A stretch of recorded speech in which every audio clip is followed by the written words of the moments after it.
In this short guide, I'll show how to buy shares of ACI Worldwide Inc., ticker ACIW.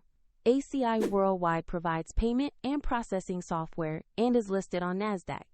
This is an educational overview and not financial advice. To buy shares, you need a broker account, and we'll use eToro as a neutral example to demonstrate the steps.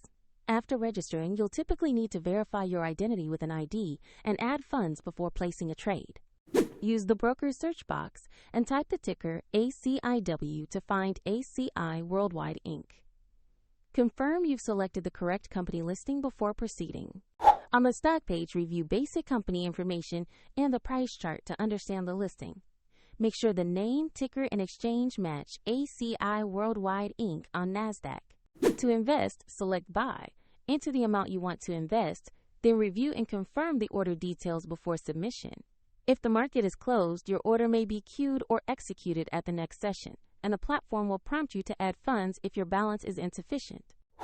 Your new position will appear in your portfolio once the order is executed.